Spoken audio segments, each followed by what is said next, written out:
beautiful golden color with a rich, creamy taste.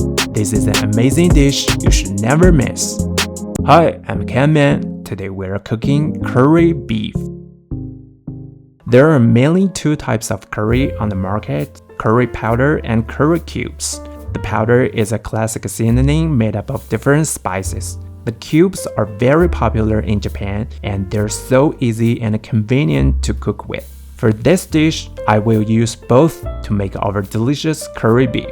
And for beef, I choose the part which is usually called beef rib finger. It provides both lean and fatty meat, so the flavor and texture is incredibly good. First, cut the beef into small chunks. Then cut some potatoes and some carrots. They're the perfect match with the beef. We also need some onion. Separate it in half, then cut it into dices. Lastly, chop some garlic. Even a little garlic can greatly enhance the flavor. After that, put all the beef in cold water. Add some ginger slices and cooking wine to remove gamey taste. Then slowly bring the water to a boil so the scum can be easily rinsed and cleaned by water. Now we need a big pot to stew the beef. Add a little bit of oil and put all the beef in. Stir fry over medium heat until the beef is golden brown and caramelized. This phenomenon is called Maillard reaction, which means the aroma is fully browned out. Then add the onion. Stir fry for a while until the onion is a bit golden and translucent.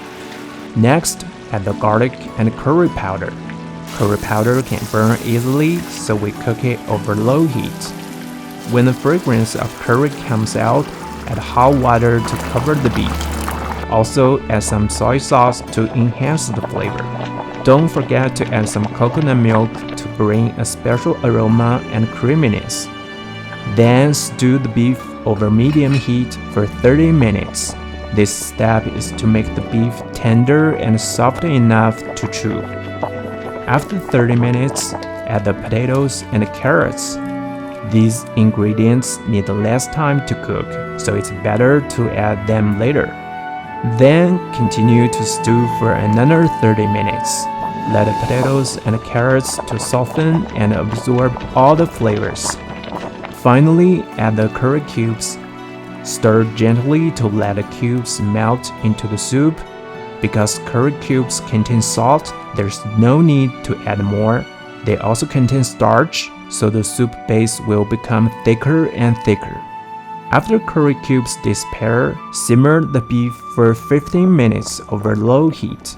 This final process will let all the flavors blend and combine perfectly. Time's up! Look at this fancy, golden, and creamy curry. It really makes my mouth water dramatically. The beef is so tender and flavorful, and the sauce is so rich and tasty. It is highly recommended to have it with some rice. You'll love it if you try it. I'm Ken Man. See you next time.